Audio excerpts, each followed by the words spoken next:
하나님께서 오늘 우리에게 주시는 말씀은 에베소서 4장 11절에서부터 16절까지 말씀입니다. 우리 하나님의 말씀을 교독하겠습니다. 그가 어떤 사람은 사도로, 어떤 사람은 선지자로, 어떤 사람은 복음 전하는 자로, 어떤 사람은 목사와 교사로 삼으셨으니 이는 성도를 온전하게 하여 봉사의 일을 하게 하며 그리스도의 몸을 세우려 하심이라. 우리가 다 하나님의 아들을 믿는 것과 아는 일에 하나가 되어 온전한 사람을 이루어 그리스도의 장성한 분량이 충만한 데까지 이르리니 이는 우리가 이제부터 어린아이가 되지 아니하여 사람의 속임수와 간사한 유혹에 빠져 온갖 교훈의 풍조에 밀려 요동하지 않게 하려 함이라. 오직 사랑 안에서 참된 것을 하여 범사에 그이기까지 자랄지라. 그는 머리니 곧 그리스도라.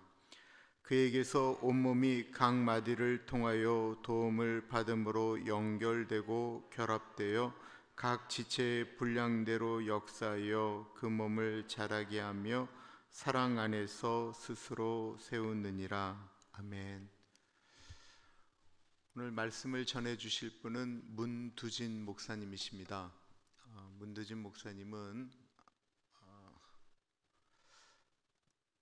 잘생기셨습니다.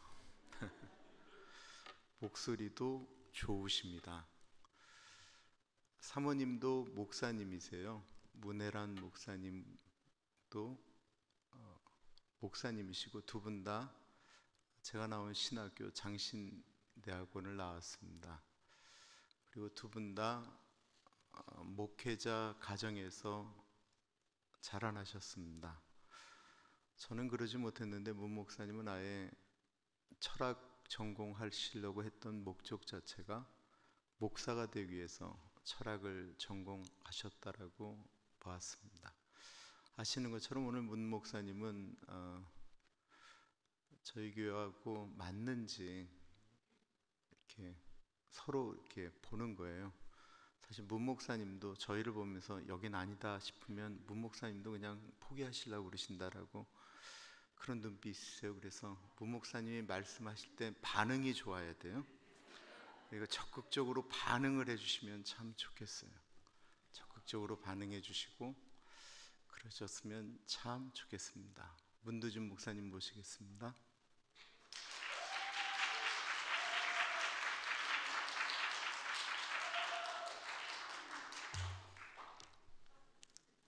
할렐루야. 네, 반갑습니다. 목사님께서 저의 외모에 대해서 칭찬을 해주셔서 올라오기가 좀 힘들었습니다. 보시고 실망하시면 어떡하나, 네, 그런 생각이 들었습니다만, 오늘 이렇게 하나님 사랑하시는 오렌지 가나안 장로교회에 와서 이렇게 말씀을 전하게 해주신 하나님의 은혜에 다시 한번 감사드립니다. 자, 오늘 말씀은 에베소서 4장 말씀인데요, 에베소서 4장 말씀을 통해서 우리가 함께 세워가는 교회에 대한 말씀으로 은혜를 나누도록 하겠습니다. 1953년 우리가 잘 아는 제일 높은 산이라고 우리가 알고 있는 에베레스트 산, 그 정상이 처음으로 등반을 성공한 일이 생겼습니다. 처음으로 에베레스트 산을 정상을 등반한 사람은 뉴질랜드 출신의 에드문드 힐러리라는 사람이었습니다. 보통 경을 붙여서 힐러리 경이라고 하죠. 이 사람이 처음으로 에베레스트를 등반하고 내려오자 이제 많은 사람들이 모여서 축하도 해주면서 기자회견을 했습니다.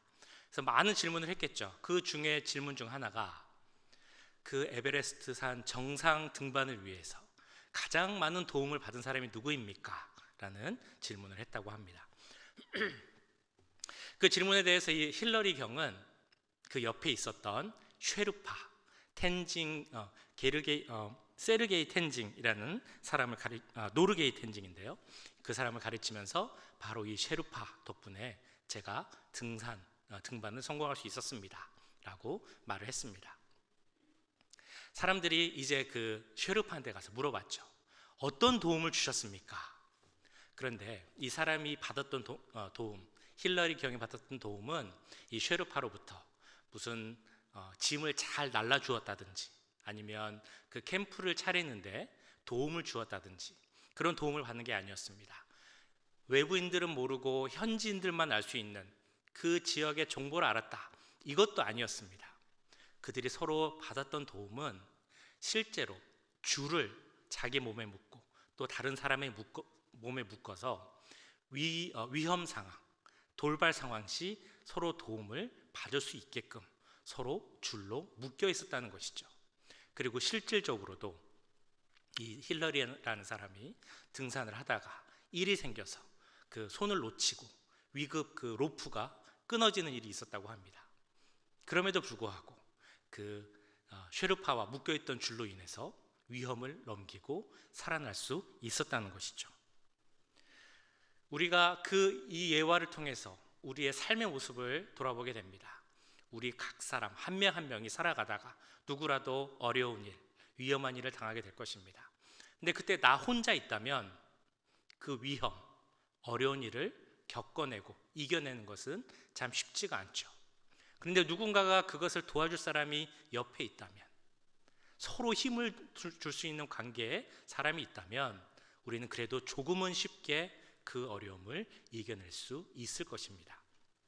이것을 한마디로 우리가 서로 연합되고 연결되어 있는 공동체 의식이라고 이야기할 수 있을 것입니다. 공동체 의식이 잘 있었던 교회를 우리는 잘 알고 있습니다. 사도행전 2장에 나오는 예루살렘 초대교회였습니다. 우리가 알고 있는 것처럼 초대교회는 참 많은 일들이 일어났고 많은 은혜와 성령의 역사가 있었던 그런 교회였습니다. 여러 이유가 있겠죠. 그런데 그 이유 중에 하나는 바로 그들이 초대교회를 이루고 있었던 성도들이 우리가 주님 안에서 한 몸으로 이루어진 하나의 신앙의 공동체이다 라는 그 확신이 있었기 때문입니다. 우리가 알고 있는 초대교회 모습이 어떤 것입니까? 그들은 한 곳에서 함께 살았습니다. 자기의 재산과 소유를 팔아서 함께 나눴죠. 힘들고 어려운 사람들을 돕고 내 것, 네 것 이렇게 나누는 것이 아니라 우리의 것으로 하면서 하나의 공동체를 이루고 살았다는 것입니다. 이 예루살렘 초대교회야말로 공동체 의식이 있었던 교회, 사도와 성도들이 함께 세워가는 그런 귀한 교회였다는 것입니다. 근데 우리가 알고 있는 것처럼 기독교가 국교가 된 후에 교회 모습이 조금씩 변질되어 갑니다. 여러 이유가 있겠죠. 그런데 그 이유 중에 하나 역시 그 교회가 갖고 있었던 공동체 의식을 잃어버린 것, 이것이 교회가 변질되어 갔던 그 이유라고 볼 수 있을 것입니다. 기독교가 국교가 되기 전에 그들은 신앙생활 하는 것 자체가 목숨을 내놓고 해야 하는 그런 신앙생활이었습니다. 그러나 두렵고 힘든 상황이었지만 서로를 위로하고 격려하면서 함께 신앙생활을 했고 그 안에서 더 단단한 공동체를 이뤄갔다는 것이죠. 그런데 기독교가 국교가 되고 나서, 그리고 교회 안에 재산이 생기고 교회 건물이 생기고 권력이 생기고 또 명예가 생기다 보니까 많은 것들이 변화하게 되었다는 것입니다. 사람들이 개인주의적인 생각을 가지게 되었고 이익에 대한 욕심을 갖게 되었고 공동체성이 약화되었다는 것이죠. 그리고 이러한 모습들, 그때 그 교회에 있었던 그런 모습들이 지금 이 시대에 있는 교회 가운데서도 우리가 찾아볼 수 있다는 것입니다. 모이기보다는 각자 개인주의적으로 생활하고 있고 편하게 신앙생활을 하려고 하고 있다는 것이죠.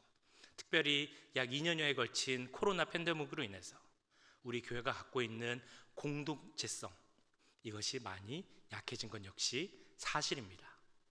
그렇다면 이때 우리가 과연 세워가야 하는 교회는 어떤 교회 모습인가? 우리가 하나님께서 원하시는 교회를 세워가기 위해 우리 교회를 이루고 있는 우리들은 우리의 자리에서 무엇을 어떻게 해야 하는가? 오늘 말씀을 통해 한번 같이 살펴보기 원합니다. 에베소서 4장에 나오는 말씀, 사도 바울은 오늘 말씀을 통해서 우리가 어떻게 하면 하나님께서 원하시는 하나님의 교회를 세워갈 수 있는지 그 말씀을 주고 있습니다. 먼저 우리에게 주시는 말씀 바로 이것입니다. 우리가 교회를 바로 세우기 위해, 함께 세우기 위해 필요한 것은 오직 사랑 안에서 진리를 말하라. 이것이 바로 우리에게 주시는 하나님의 말씀입니다. 자, 우리 15절 말씀에 나와 있는데요. 15절 말씀 우리 혹시 볼 수 있으면 같이 한번 읽어보면 좋을 것 같습니다. 자, 15절 시작. 오직 사랑 안에서 참된 것을 하여 범사에 그에게까지 자랄지라. 그는 머리니 곧 그리스도라. 아멘. 참된 것을 하다라는 말씀, 새 번역을 보면 진리를 말하다 라는 말로 번역이 되어 있습니다. 참된 것이 곧 진리, 뭐 이런 우리가 알 수 있고요. 또 원어를 보면 참된 것을 하다라는 그 단어의 의미 가운데 말하다라는 의미가 있다고 합니다. 그러니까 오늘 사도 바울은 에베소서 4장 말씀 15절에서 사랑 안에서 진리를 말하라 이렇게 이야기하고 있습니다. 우리가 신앙생활을 하고 교회를 세워갈 때 가장 기본적이면서도 가장 중요한 것 무엇입니까? 진리를 말하는 것입니다. 진리를 붙잡고 그 위에 서가는 것입니다. 진리 대신 예수 그리스도, 진리이신 복음 가운데 서는 것, 굳건히 서는 것이 바로 우리가 하나님의 교회를 세우기 위해 가장 기초되면서도 중요한 것이라는 그 귀한 말씀이라는 것이죠. 그런데 진리를 붙잡아야 한다, 진리 위에 서가야 한다라는 말씀은 우리 진리 대신 예수 그리스도를 알면 된다, 예수님이 어떤 분인지 그 말씀하시는 바에 복음이라는 것이 무엇인지 그 복음의 내용에 대해서 동의하고 동조하면 된다, 이 정도에서 그치면 된다라는 것이 아닙니다. 그래서 우리는 꼭 기억해야 되죠. 진리를 붙잡아야 한다는 것은 그 진리 대신 예수 그리스도로 인하여서 우리의 생각이, 우리의 말하는 것이, 우리의 삶이 바뀌어야 한다는 것입니다. 우리의 세상관, 세계관, 가치관이 변화되고 변혁되어야 한다. 이것이 바로 진리를 세워야 한다라는 그 말씀의 의미입니다. 다른 어떤 것이 아닌 진리 대신 예수 그리스도, 복음과 하나님 주신 말씀, 그것만이 진리임을 붙잡고 그 위에서 함께 교회를 세워가는 우리 모두가 되길 간절히 소원합니다. 그런데 오늘 말씀을 보시면 15절 말씀을 보시면 이 진리를 말하라, 참된 것을 하라 라는 말씀 그 전에 전제가 한 가지 나옵니다. 그 전제가 무엇인가요? 참된 것을 할 때 오직 사랑 안에서 하라 라는 말씀이 나옵니다. 사랑과 진리 두 가지 다 중요한 내용입니다. 둘 중에 어떤 것이 더 중요합니까? 라고 누군가 물어본다면 그것은 참 대답하기 어려운 질문일 것입니다. 사랑과 진리 둘 중에 어떤 것이 더 중요할까요? 둘 다 중요하죠. 두 가지 다 밸런스, 균형을 이루는 것이 좋습니다 라는 답이 아마 가장 현명하고 지혜로운 답일 것입니다. 그런데 오늘 말씀인 15절 말씀을 보면 진리를 할 때 오직 사랑 안에서 하라 라는 말씀을 주고 있습니다. 이 말씀만 보면 사랑이 조금은 더 넓은 범위에 있는 것처럼 보입니다. 사도 바울은 왜 사랑 안에서 진리를 말하라 라고 이야기를 했을까요? 그 이유는 바로 진리가, 진리 대신 예수 그리스도가, 그리고 진리인 복음이 우리에게 주는 것이 바로 다름 아닌 사랑이기 때문입니다.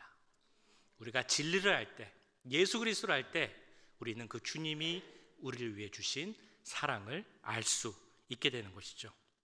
그렇기 때문에 오늘 진리를 말하라, 참된 것을 하라 라고 사도 바울이 우리에게 권면할 때 그 모든 것을 사랑 안에서 하라 라고 권면하고 있는 것입니다. 우리가 진리를 말한다 라고 하면서 사랑 없이 한다면 그것은 이유 없는 정죄가 될 수도 있고 다른 사람에게 상처를 줄 수도 있다는 것입니다. 우리 하나님은 사랑의 하나님이신데 그 사랑을 전하지 못하고 진리만 강조한다면 우리 하나님을 두려운 하나님, 무서운 하나님, 심판하시는 하나님으로만 오해하고 잘못 알 수 있다는 것이죠.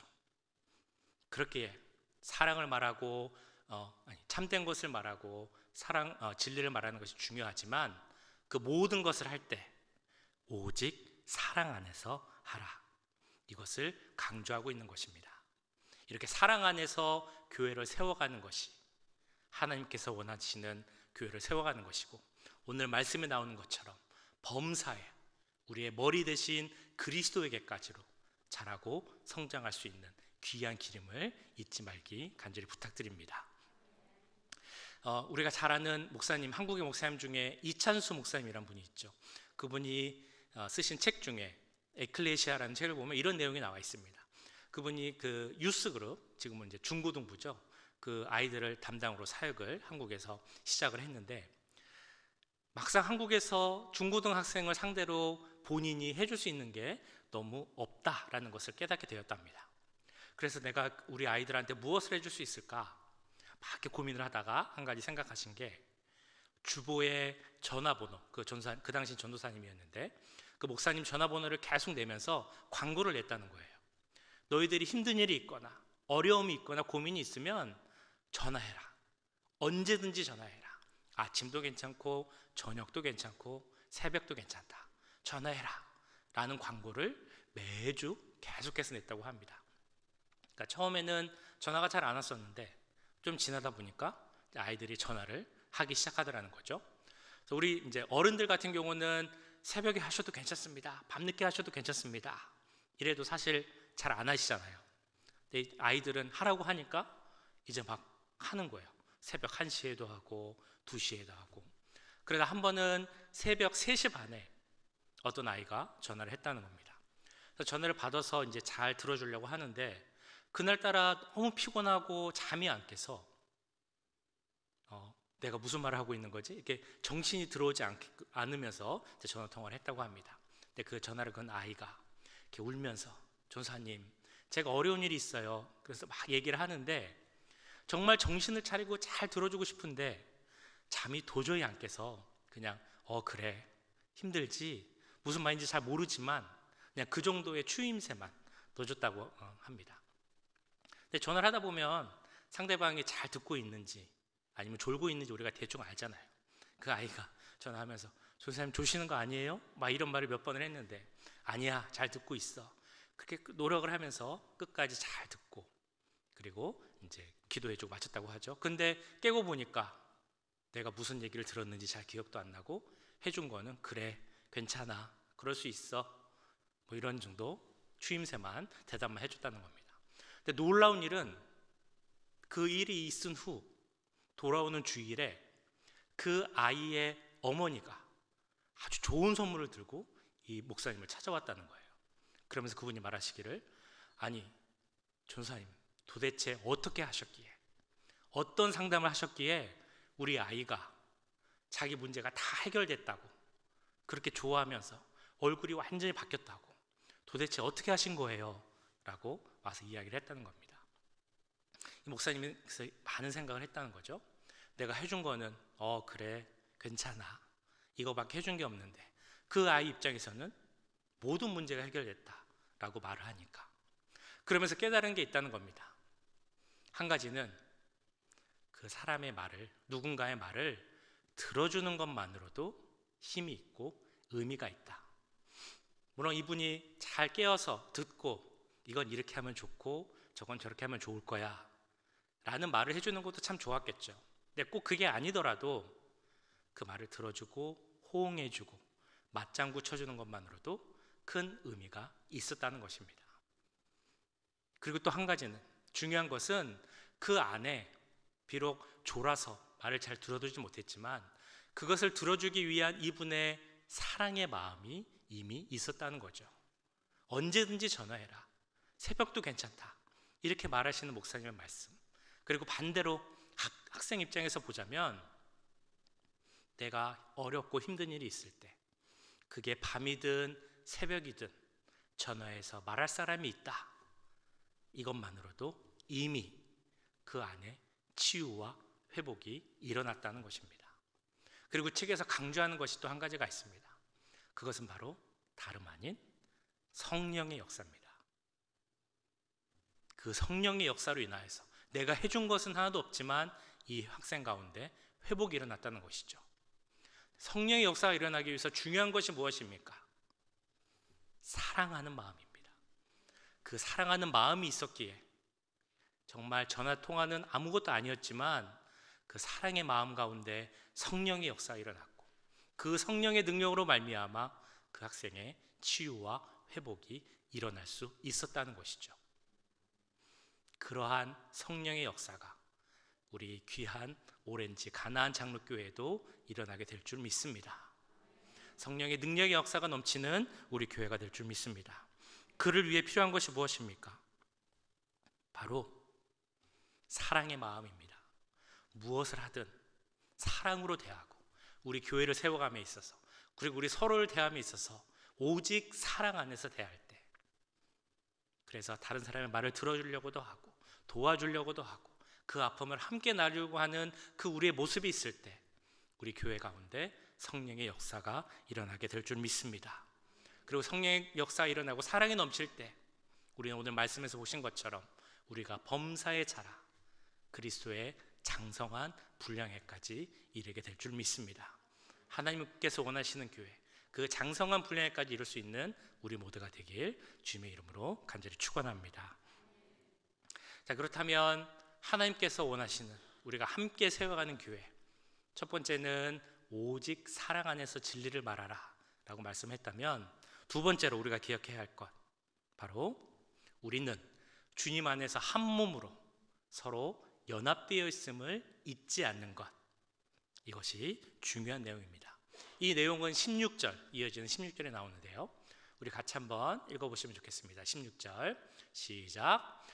그에게서 온몸이 각 마디를 통하여 받음으로 연결되고 결합되어 각 지체의 분량대로 역사하여 그 몸을 자라게 하며 사랑 안에서 스스로 세우느니라.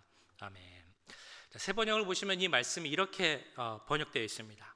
온 몸은 여러 부분이 결합되고 서로 연결되어서 각 부분이 그 맡은 분량대로 활동함을 따라 각 마디로 영향을 공급받고 그 몸을 자라게 한다. 다시 말하면 우리 온 몸이 각각의 지체와 부분들이 있는데 그것들이 서로 연결되어 있고 또 서로 영양소를 주고받아서 함께 자란다 라는 말씀이죠. 그것처럼 우리들도 서로 연결되어 있다는 것입니다. 그래서 서로 영향을 주고받고 서로 은혜를 주고받는 것이 바로 우리들의 관계다. 그리스도 몸인 교회에 속힌 우리들은 그 몸의 지체로서 서로 연결되어 있고 각각 혼자서는 성장할 수도 자랄 수도 없다는 그런 말씀입니다. 우리 몸이 건강해지기 위해서는 각 지체의 부분들이 자기의 역할을 잘하고 그리고 서로 좋은 영향을 줄 때 우리 몸이 건강한 것처럼 우리 교회도 또한 우리 교회를 이루고 있는 몸의 지체인 우리들 한 명 한 명이 각자의 역할을 잘 감당하고 서로 간에 좋은 영향력, 선한 영향력, 은혜를, 축복을 주고받을 때 그리스도의 몸된 우리 교회가 건강하게 성장하고 자랄 수 있다라는 그런 말씀이죠. 그렇기 때문에 사탄은 지금도 우리 몸된 교회 성도들과의 관계를 끊으려 하고 있습니다. 서로 갈등하고 반목하고 싸우게 하는 것이 사탄의 목표인 것이죠. 그래서 좋은 영향을 주고받지 못하게끔 하는 것이 사탄의 목표라는 것입니다. 그래야 그리스도의 몸된 교회가 약해지고 흔들리고 건강이 깨지기 때문이죠. 그러나 우리가 잘 알고 있는 것처럼 우리는 모두가 주님 안에서 한 형제요 자매요 또한 가족입니다. 그렇다면 나 혼자서는 절대로 교회를 세울 수 없다는 것을 우리는 기억해야 합니다. 우리 모두가 하나 되어 함께 교회를 세워가는 것, 이것이 바로 하나님께서 원하시는 그런 교회의 모습이라는 것이죠. 처음에 제가 예화에서 말씀드렸던 것처럼 그 등산가와 셰르파가 정말 줄로 자기를 묶어서 서로 연결되어 있었던 것처럼 우리도 서로 연결되어 있는 것입니다. 영적인 줄로 한 명 한 명이 모두가 연결되어 있다는 것이죠. 그렇다면 우리가 다른 성도들, 우리 모두가 힘을 합하여 연합하여서 하나님의 몸된 교회를 세워가는 것이 너무나 중요한 것일 것입니다.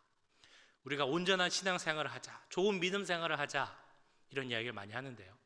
그 의미를 여러 가지 우리가 해석하고 이해할 수 있겠지만 그중 하나가 우리가 함께 하나된 교회 멤버로서 서로 연합하고 함께 신앙생활을 잘 해가는 것, 이것이 온전한 신앙생활을 하는 모습이다. 우리는 그렇게 이해할 수 있을 것입니다. 어떤 목사님이 독일을 갔다가 독일에서 아주 좋은 교회가 있다라는 이야기를 듣고 그 교회를 한번 방문을 한 적이 있다고 합니다. 그래서 많은 소문을 들어서 정말 좋은 기대감, 큰 기대를 갖고 교회를 갔는데 생각보다 너무 작고 초라하고 또 조금 어두컴컴하기도 하고, 그래서 이제 조금 실망한 마음이 들었습니다. 교회 관리인에게 예배가 언제 시작합니까? 또 어떤 특징이 있습니까? 이렇게 묻고 이런저런 얘기를 하다가 한 가지 발견한 특징이 있었는데, 그것은 뭐냐면 의자마다 작은 고리가 있었다는 것이죠.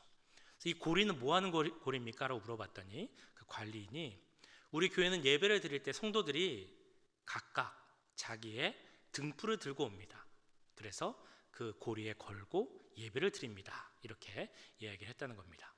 그래서 어떻게 하나 하고 두고 봤더니 실제로 예배 시간이 되니까 성도들이 한 명 한 명 자기의 등불을 들고 자기 자리에 앉아서 그 고리에 등불을 걸었다는 것이죠. 처음에는 어두컴컴하고 참 별 볼 일 없었던 그런 예배당이었는데 사람들이 오게 되고 등불을 걸다 보니까 교회가 조금 더 밝아지고 그 모습을 볼 수 있었다는 것입니다. 성도들도 서로의 모습을 알아보고 인사하고 서로 축복하는 모습을 보게 되었습니다. 그곳에 그날 오지 못한 성도들, 즉 고리를 걸지 못했던 비어있는 고리를 보면서 어느 성도가 오지 못했는지, 어떤 문제가 있었는지 그런 것을 서로 나누게 되었다는 것이죠.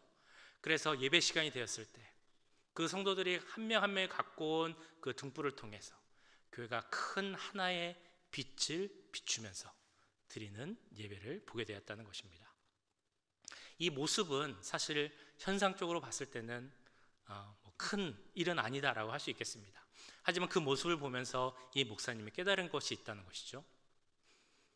그 교회 한 명 한 명이 등불을 갖고 와서 밝혀야 그 교회가 더 밝아지게 되고, 한 명이 빠지게 되면 그만큼 더 밝지 못한다라는 것입니다. 우리 교회의 모습도 그렇다는 것이죠. 우리가 우리의 몸된 주님의 몸된 교회의 지체로서 내 자리를 지키고 내 자리를 빛나게 할 때 그것이 모여서 우리 교회가 큰 하나의 빛을 비출 수 있다라는 것입니다. 한 명 한 명의 힘으로 하는 것이 아니라 함께 모여서 그 빛을 비출 수 있다는 것이죠. 우리가 모여서 큰 빛을 비출 때, 그 빛을 만들 때 그것이 바로 예수 그리스도의 밝은 빛이 되어서 이 지역과 이 땅을 비치게 될 줄로 믿습니다. 더 큰 빛을 만들기 위해서 우리에게 필요한 것이 무엇입니까? 우리는 주님 안에서 영적으로 연합되어 있다. 그것을 깨닫고 우리가 정말 주님 안에서 한 몸을 이루기 위해서 서로를 이해하고 사랑하고 함께 기도하며 그것을 힘쓰는 것으로 말미암아 우리 귀한 교회가 하나님의 큰 빛을 비추게 될 줄 믿습니다. 그 일을 귀하게 감당하는 우리 모두가 되시길 주님의 이름으로 간절히 축원합니다. 자, 마지막으로 우리가 하나님의 교회를 세우기 위해서 필요한 것, 바로 16절 말씀 뒷부분에 나온 내용인데요. 그 분량대로 능력대로 섬기라라는 내용입니다. 16절 말씀 뒷부분 보시면 이런 내용이 있죠. 각 지체의 분량대로 역사하여 그 몸을 자라게 하며 사랑 안에서 스스로 세우느니라. 자, 근데 여기서 말하는 분량이라는 말을 우리가 좀 잘 해석하고 이해를 해야 되는데요. 분량이라는 말은 어떤 양의 많고 적음 이것을 말하는 것이 아니고 각자에게 주시는 능력, 각자에게 주님이 주시는 은사, 이렇게 생각을 하면 좋겠습니다. 우리에게 하나님께서 각자에게 주시는 능력이 있는데 그 능력대로 일을 하고 교회를 섬기고 헌신해야 한다. 이것이 바로 오늘 말씀을 통해 우리에게 주시는 하나님의 말씀입니다. 자, 그런데 교회를 섬기고 주신 능력대로 봉사하고 헌신하라 라고 하면 우리가 보통 생각하는 내용이 있습니다. 교회 사역을 할 때 있어서 그 사역의 주로 목사님들, 목회자들이 하는 거고, 우리들은, 성도들은 그 사역을 돕고 도우면 된다, 필요할 때 도와드리면 된다, 이런 생각을 하게 된다는 것이죠. 물론 이 말이 틀렸다라고 할 수는 없을 것입니다. 근데 이런 생각을 갖고 있다 보면 사역을 함에 있어서 조금은 수동적으로 혹은 피동적으로 될 수 있다라는 그런 생각도 해봅니다. 그래서 오늘 말씀을 통해 우리가 조금은 새로운 관점으로서 사역에 대한 접근을 할 수 있을 것이라 생각이 됩니다. 그러기 위해서는 11절, 12절 말씀을 다시 한번 보셔야 되는데, 먼저 11절 말씀을 같이 보시겠습니다. 자, 11절 보시면 이런 말씀이 있죠. 그가 어떤 사람은 사도로, 어떤 사람은 선지자로, 어떤 사람은 복음 전하는 자로, 어떤 사람은 목사와 교사로 삼으셨다라는 내용이 있습니다. 여러 직분들이 나오죠. 사도, 선지자, 복음 전하는 자, 목사, 교사 다 나옵니다. 근데 지금으로 보자면 신학 훈련을 받은 목회자로 우리가 통칭을 할 수 있을 것입니다. 하나님께서 여러 직분을 가진 목회자를 세우셨는데 그 이유가 있습니다. 그 이유는 이어지는 12절에서 나옵니다. 세 가지 단계로 나오는데요. 12절을 같이 한번 다시 읽어보실까요? 시작. 이는 성도를 온전하게 하여 봉사일을 하게 하며 그리스도의 몸을 세우려 하심이라. 아멘. 첫 번째, 성도를 온전하게 하여. 두 번째, 봉사일을 하고. 세 번째, 그리스도의 몸을 세우게 하는 것. 이것이 목회자들을 세운 이유라는 것입니다. 그렇다면 성도를 온전하게 하는 것 무엇입니까? 성도들이 신앙생활을 잘할 수 있게 하는 것. 13절에도 나옵니다만 아는 것과 믿는 것, 행하는 것을 하나가 되게 하는 것. 이것이 우리 성도들을 온전하게 하는 그러한 훈련일 것입니다. 성도들을 온전하게 하는 이유는 또 무엇입니까? 이어지는 내용에 나오죠. 바로 봉사의 일을 하게 한다라는 말씀입니다. 우리들이 성도들이 온전해져야 되는데 그 이유는 봉사의 일을 하기 위함이다 라고 말씀하고 있습니다. 근데 우리가 봉사라는 말을 들으면 아까 말씀드렸던 것처럼 서비스나 헬프, 누구를 좀 도와주고 필요할 때 가서 내가 좀 일을 하고 그런 일이라고 생각을 할 수도 있습니다. 그런데 오늘 저기 보신 영어 성경에는 그렇게 안 나와 있습니다만 ESV나 이런 성경을 보면 저기 나오는 봉사라는 단어를 ministry라는 단어로 해석을 하고 있습니다. 잘 아시는 단어죠. ministry. 우리가 목회, 사역 이러한 말을 할 때 하는 단어가 바로 ministry입니다. 다시 말해서 성도를 온전하게 하는 이유가 무엇이냐? 교회 안에서 함께 목회를 하고 사역을 하기 위해서다라고 이해를 할 수 있다는 것입니다. 물론 목회자와 성도 사이의 역할의 차이는 있겠죠. 그러나 중요한 것은 우리의 마음가짐, 그 마인드가 우리가 함께 목회를 한다라는 마음가짐을 갖는 것이 중요하다라는 것입니다. 그 유진 피터슨이라는 분이 쓴 책을 보면 이런 내용이 있습니다. 요즘 사탄이 쓰는 전략이 무엇인가 하면 우리 성도들로 하여금 스스로를 평신도로 정의하게 하는 것이다. 그런 내용이 있습니다. 그러니까 아무것도 못하고 모든 것을 목회자에게 맡기고 따라가기만 하면 된다라는 것이 평신도의 마음이라면 그런 마음을 갖게 하는 것이 사탄의 전략이라는 것이죠. 그러나 오늘 말씀을 통해서 우리에게 주시는 것은 그것이 아니라 우리가 함께 목회를 하는 것, 사역을 하는 것, 이것이 중요하다라고 말씀하고 있습니다. 그 마지막 목적이 무엇입니까? 그리스도의 몸을 세우기 위하여서, 그리스도의 몸된 교회를 함께 세우기 위해서다라고 말씀하고 있습니다. 이 마지막에 나오는 그리스도의 몸을 세운다라는 단어의 원어를 보면 우리 몸이, 뼈가 골절되었을 때 그것을 제자리로 맞춘다라는 의미가 있다고 합니다. 그러니까 우리가 봉사를 하고 함께 섬기고 나아가서 함께 목회를 해서 교회를 세우는 것은 우리 몸이 골절되어서 아프고 힘들 때 그것을 제자리로 가게 하는 것만큼 의미 있고 중요한 일이다라는 것입니다. 바꿔 말하자면 우리가 우리에게 주신 그 재능을, 달란트를 사용하지 않는다면, 마치 한 달란트를 받았는데 이것을 사용하지 않고 땅에 묻어 놓았던 그 무익한 종처럼 우리 몸이 아프고 우리 교회가 건강하지 못한 모습이 있는데, 나의 능력으로 말미암아 이 골절된 부위가 치유받고 정상으로 돌아갈 수 있는데 그것을 하지 않고 있는 그런 모습으로 보일 수 있다라는 것이죠. 우리에게 중요한 것, 바로 우리에게 주신 재능을 통해서 하나님의 몸된 교회를 세워가는 것입니다. 그리고 성경은 분명히 이야기합니다. 이런 몸된 교회를 세워가는 것은 특별한 몇몇 사람, 리더나 목회자만 하는 것이 아니라 왕 같은 제사장인 우리 성도된 모두가 함께 해야 하는 것이다. 이처럼 함께 목회 일을 하는 것, 이것이 주님의 몸된 교회를 함께 세워가는 데 있어서 중요한 일임을 잊지 마시기 바랍니다. 오늘 본문은 우리에게 분명히 이야기하고 말씀하고 있습니다. 우리가 함께 주님의 몸된 교회를 세우기 위해서 우리에게 필요한 것이 무엇인가? 우리가 무엇을 해야 하는가? 첫 번째로 무엇이라고 말씀드렸습니까?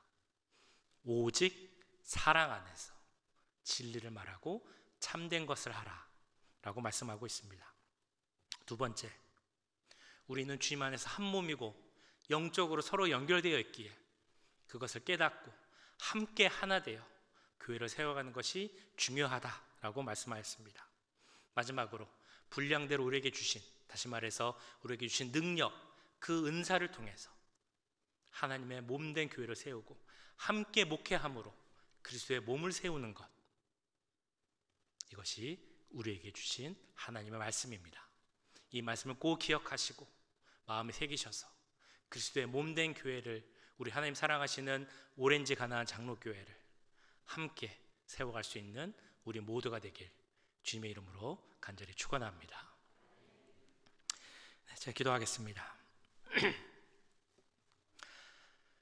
사랑의 하나님 아버지, 감사합니다. 우리들을 하나님의 자녀 삼아주시고 또한 이 귀한 교회 오렌지 가나안 장로교회에서 만나 함께 성장할 수 있는 그 은혜 주심을 감사드립니다. 우리 교회 하나님께서 원하시는 하나님의 교회가 되게 하시고 머리 대신 예수 그리스도의 몸된 교회가 되게 하여 주시옵소서. 그 귀한 교회로서 모든 성도가 하나 되어 함께 세워가는 교회가 될 수 있도록 주님 역사하여 주시옵소서. 서로를 사랑하는 우리가 되게 하시고 주신 능력대로 서로를 섬기는 우리 모두가 될 수 있도록 주님 역사하여 주시옵소서. 모든 것 감사드리며 우리를 구원하신 예수님의 이름으로 기도하옵나이다. 아멘.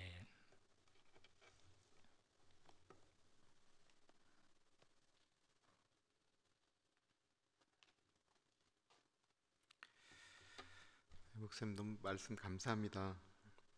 또 이렇게 잘 정돈하시고 외워서 말씀을 해주셔서 너무 감사드립니다. 선입감이 있을까봐 말씀을 안 드렸는데요. 문대주 목사님은 경기고등학교를 나왔어요. 옛날 경기고등학교는 좀 다르지만 경기도에 있는 고등학교는 아니고 경기고등학교라고 있어요. 그 연대에서 철학을 전공했고요. 장신대를 나오고 보스턴하고 클레어몬트에서 공부를 하셨습니다. 근데 문 목사님이 말씀을 전할 때마다 때도 훌륭하지만 문혜란 목사님이 말씀을 전하면 거의 교인들이 정신을 못 차렸다라고 그래요. 혹시 나중에 되면 문혜란 목사님에도 제 말씀을 좀 부탁하도록 하겠습니다.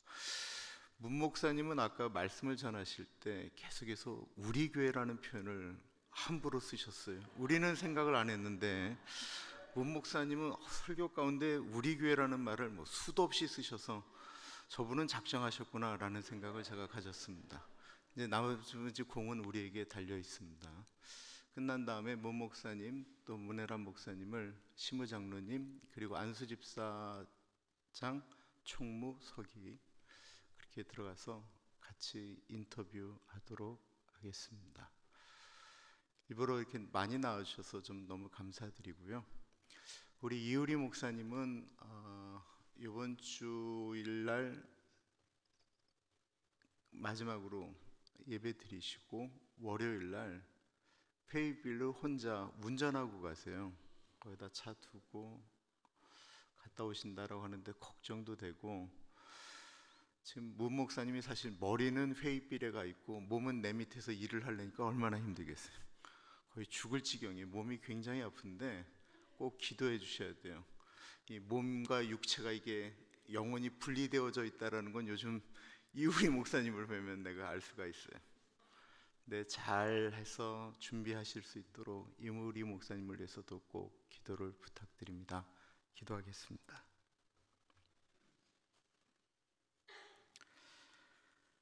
참으로 존귀하신 하나님 아버지, 늘 우리가 고백하는 것은 예수 그리스도께서 핏값을 주고 사신 교회라고 하는데, 이민 사회 가운데 있는 교회의 이야기들이 썩 그렇게 좋지 못할 때가 참 많이 있습니다. 이것이 진리다라고 이야기하고 이것이 교회다라고 이야기를 하며 이것이 정말로 예수님이 원하는 바가 아니냐라고 이야기를 하는데, 그것이 참된 길이고 진리의 말씀이라고 하는데, 교회는 어쩔 때는 너무나도 아픈 상처 가운데 서로를 향하여 손가락질할 때가 있습니다. 존귀하신 하나님 아버지, 사랑 안에서 그렇습니다. 오직 사랑 안에서라고 말씀하셨는데, 하나님 아버지, 사랑은 허다한 죄를 덮는다라고 했는데, 주님, 우리는 들춰내는데 더 익숙하지 않았나 회개하게 됩니다. 하나님 아버지, 사랑이 메말라 갔다라고 이야기하는 곳에서 예수 그리스도의 십자가 은혜, 하늘의 영광을 버린 그 예수 그리스도의 사랑, 하나밖에 없는 아들을 이 땅에 보내신 아버지의 사랑으로 허다한 죄를 덮을 줄 아는 우리들 되게 하여 주옵소서. 귀하신 하나님 아버지, 우리가 한 몸임을 잊지 않게 하여 주옵소서.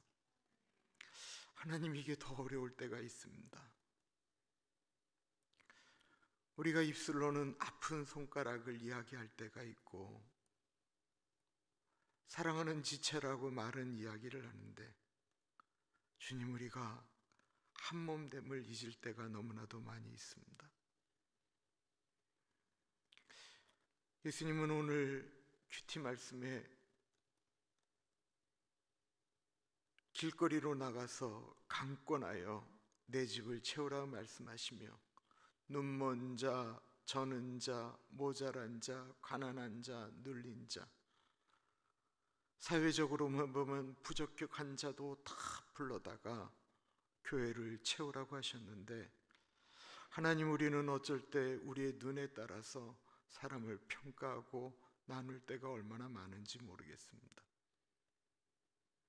주님께서 채우라고 한 교인들의 모습인데, 하나님 아버지, 우리의 눈높이가 예수 그리스도의 눈높이가 되게 하여 주시고, 낮은 자의 자리에 거하라고 말씀하셨사오니 다른 사람을 나보다 낮게 여길 줄 아는 은혜를 우리에게 허락하여 주옵소서.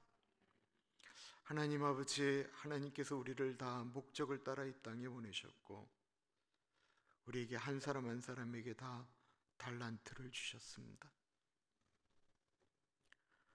하나님께서 우리를 만드신 것이 아버지의 마음입니다. 질그릇도 있고 금그릇도 있고 은그릇도 있는데, 나에게 있는 것이 다른 사람 보기에는 어떨지 모르겠지만 그 마음 갖고 열심히 그 일을 감당함으로 깨어지고 무너진 것 같은 우리의 육체가 회복되어지는 것처럼 각기 맡은 일을 통해서 회복되어지는 은혜가 있기를 기도합니다.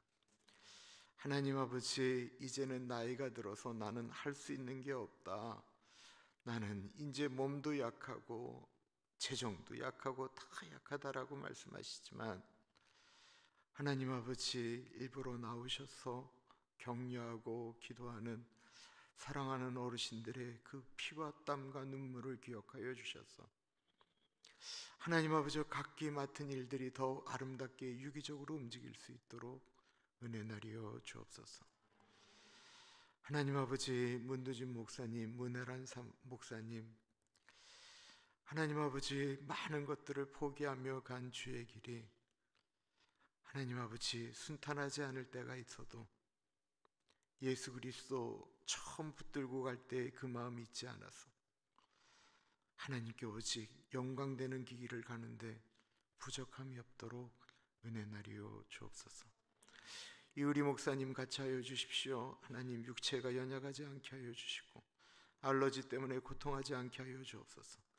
이 자리에 있는 우리 권정자 권사님, 하나님 수술 전에 있는 모든 것들이 하나님 제자리를 잡을 수 있도록 인도하여 주시고, 하나님 지금 고통 가운데 있는 이민자 권사님, 박용균 집사님, 하나님의 때에 하나님의 방법으로 불러주셔서 아버지 그 고통의 날수를 감하여 주옵소서. 지금은 우리 주 예수 그리스도의 은혜와 우리를 너무나도 사랑하셔서 하나밖에 없는 아들을 넉넉하게 보내주신 하나님 아버지 그 크신 사랑하심과 성령 하나님의 감화감동 역사 충만 교통하심의 놀라운 은혜가 주님의 몸된 교회 연약한 부분은, 그 부족한 부분은, 무너진 부분은 주님 여기는 내가 감당하겠습니다. 내가 성벽이 무너진 데를 막아서서 기도합니다. 아버지, 여기는 내가 맡겠습니다.